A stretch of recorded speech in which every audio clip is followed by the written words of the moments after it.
안녕하세요. 날마다 기막힌 정오의 박주호 목사입니다. 오늘도 새로운 하루 주님의 은혜와 평강이 여러분들과 함께 하시기를 주님의 이름으로 기도하겠습니다.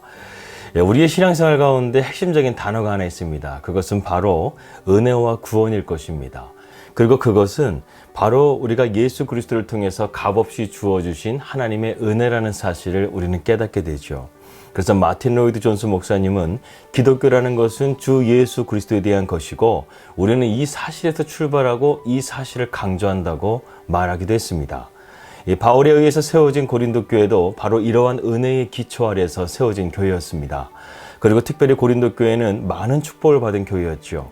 성령의 능력이 나타나고 다양한 성령의 은사들을 받고 또한 최고의 리더십들이 그들을 양육하는 가운데서 고린도 교회는 작은 가정교회에서 큰 교회로 부흥하게 되었습니다. 하지만 그들의 믿음이 아직까지는 연약했기 때문에 하나님의 은혜를 가지고 진리에 서 있어야 된다는 사실을 잘 깨닫지 못했던 것 같아요. 그래서 유대주의 거짓 교사들이 그들을 미혹하셨을 때 그들은 믿음이 흔들렸고 은혜를 쏟아버리게 됩니다. 그래서 바울은 1절에서 하나님의 은혜를 너희가 헛되이 받지 말라고 오늘 우리에게 말씀하고 있습니다. 우리가 하나님의 은혜를 헛되이 받지 않기 위해서는 어떻게 해야 할까? 여기서 헛되이라는 단어는 헬라어 에이스 캐논이라는 단어로서요.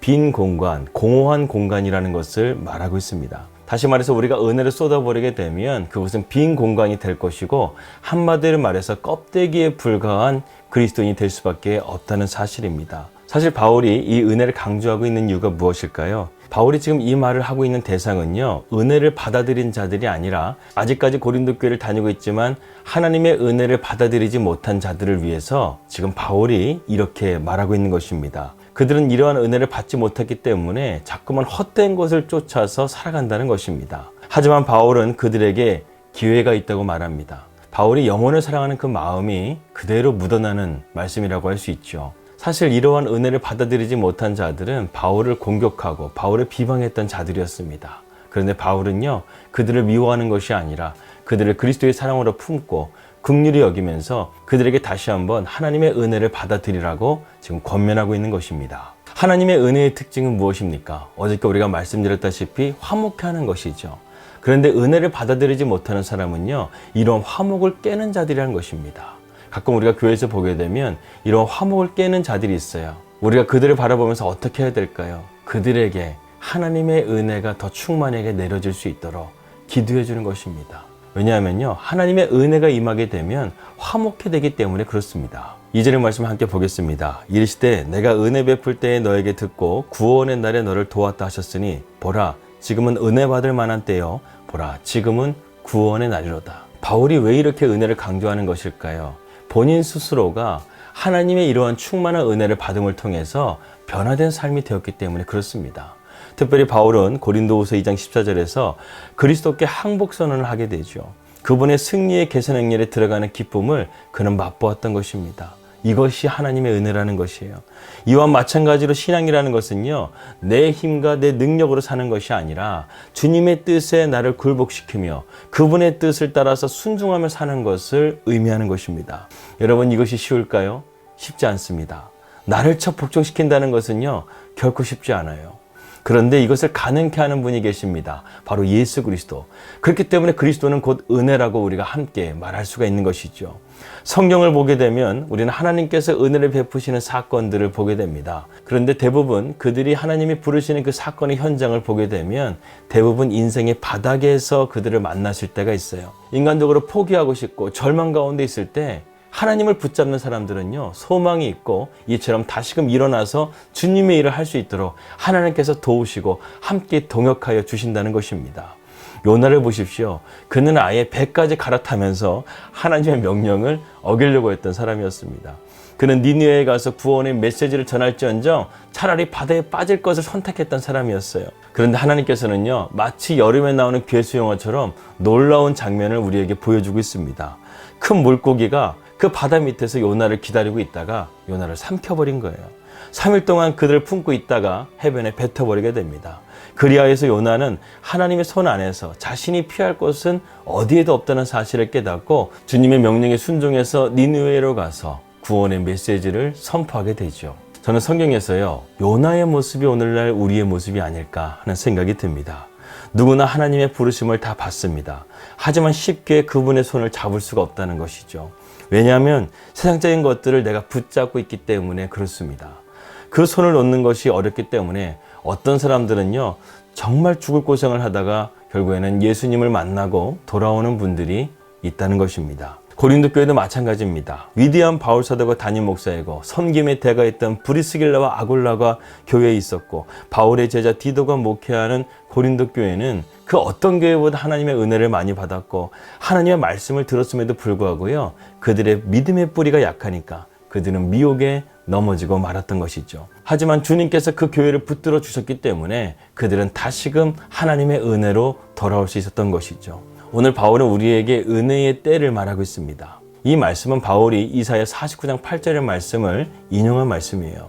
여호와께서 이같이 이르시되 은혜의 때에 내가 내게 응답하였고 구원의 날에 내가 너를 도왔도다. 내가 장차 너를 보호하여 너를 백성의 언약으로 삼으며 나라를 일으켜 그들에게 그 황무했던 땅을 기업으로 상속하게 하리라. 여기서 이사야는요, 이스라엘이 바벨론의 70년의 포로 생활을 하게 되지만 하나님의 은혜의 해가 오게 되면 반드시 너희가 자유케 되고 회복해 된다는 메시지를 증거하고 있습니다. 그렇다고 한다면 오늘날 우리의 은혜의 해는 무엇인가? 바로 예수님의 십자가의 구속사역이 완성된 때부터 최후의 심판의 때까지를 의미하는 것입니다. 우리가 이 은혜의 때, 이 은혜의 기회를 잃어버리게 되면 영원한 심판이 우리를 기다릴 수밖에 없다는 것이죠. 어떻게 보면 고린도 교회는 수많은 문제들과 바울을 공격하는 유대주의자들의 끊임없는 공격으로 인해서 무너졌어도 벌써 무너졌을 것입니다. 하지만 그 교회를 사랑하시는 주님의 은혜가 그곳 가운데 있었기 때문에 고린도 교회는 생명력을 유지할 수 있었다는 것이죠. 그 은혜의 남은 자들이 누구일까요? 예, 맞습니다. 바로 기도하는 자들이었다는 거예요. 하나님의 교회를 위해서 눈물로 기도하는 성도가 있는 한 교회는 절대로 무너질 수가 없다는 것입니다. 여러분, 교회가요, 하나님의 은혜를 쏟지 않는 유일한 방법은요, 기도예요. 고린도 교회는요, 교회를 위해서 눈물로 기도하는 자들이 있었습니다. 그들은 정말로 교회를 사랑하는 자들이었죠. 그들은 앞에 나서서 그들과 변론하고 싸우는 것이 아니라요, 이 문제를 주님께 가져간 거예요. 그리고 눈물로 기도했다는 거예요. 이미 자기들의 힘으로, 능력으로 안 된다는 사실을 깨닫고 주님께 항복하고 주님께 엎드려 기도하는 자들이 있었다는 것입니다. 여러분, 기도는요, 주님을 움직이게 하는 능력이에요. 주님이 움직이시면요, 못할 것이 없잖아요. 그런데 이 기도를 도우시는 분이 누구십니까? 바로 우리 안에 계시는 주님이시고 또한 우리 안에 거하시는 성령님이십니다. 천루역정을 보게 되면 해석자가 불이 타는 어떤 벽으로 크리스찬을 데려갑니다. 크리스찬이 가만히 보니까요, 마귀가 이 불이 나는 곳에다가 계속해서 물을 부으며 이 불을 끌려고 하는 거예요. 땀을 뻘뻘 흘리면서 끌려고 합니다. 그런데요, 불이 꺼지기는커녕 더 헐헐 타오르는 거예요.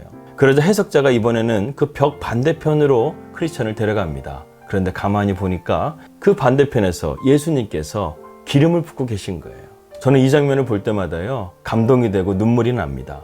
우리의 마음은 어떻게 보면 잠시도 쉬지 않고 세상적인 염려와 걱정에 시달리는데, 그럼에도 불구하고 내 마음은 어딘가 주님을 찾고 싶어하는 마음, 주님을 갈망하는 마음이 자꾸만 생겨낸 거예요. 그것은요, 내 의지가 아니라 주님이 내 안에 계셔서 나와 함께 하셔서 우리를 진리로 이끄시고 있다는 증거라는 거예요. 우리는 살아가면서 얼마나 헛된 것을 쫓아서 살아가고 있습니까? 그러나 여러분, 걱정하지 마십시오. 포기하지 마십시오. 지금은 은혜의 때이기 때문에 우리는 돌아갈 수가 있습니다. 나 자신의 죄를 회개하고 주님께로 돌아가기만 한다면 주님이 자비와 긍휼을 받으면서 우리는 영원한 생명에 있는 천국문 앞으로 한 걸음 한 걸음씩 나아갈 수 있다는 것이죠. 그렇기 때문에 우리는 이 은혜를 통해서 믿음의 길을 끝까지 인내하며 걸어갈 수 있게 되는 것입니다. 그러므로 저와 여러분에게 주어진 이 은혜를 쏟지 마십시오. 복음이라는 것은요, 마치 동전의 양면과 같습니다. 그것을 전하는 순간 두 가지로 나눠지는 거예요. 하나는 영생이고요, 하나는 영벌이라는 것입니다. 내가 복음을 듣는 순간에 그것을 받아들이는 사람은 영원한 생명으로 나아가는 것이고, 그것을 받지 않는 사람은 영원한 영벌로 나아가게 된다는 것이죠. 그런데 우리가 이러한 은혜, 영원한 생명으로 나아가기 위해서는요, 반드시 우리가 만나야 될 분이 계십니다. 그분은 바로 예수 그리스도신 거예요.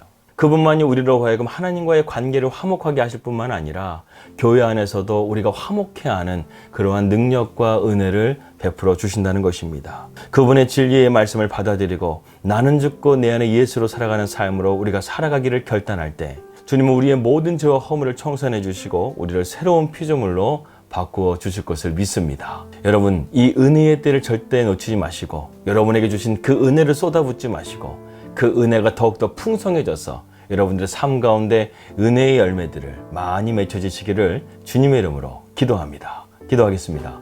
하나님 아버지, 지금은 은혜의 때입니다. 우리에게 주신 이 은혜를 쏟아붓지 말게 하시고 이 은혜를 붙들고 더욱더 하나님 안에서 믿음으로 살아갈 수 있는 우리가 될 수 있도록 인도하여 주시옵소서. 예수님의 이름으로 기도하였습니다. 평안한 하루 되시길 바라겠습니다. 저는 내일 뵙도록 하겠습니다. 우리 믿음으로 승리합시다. 할렐루야.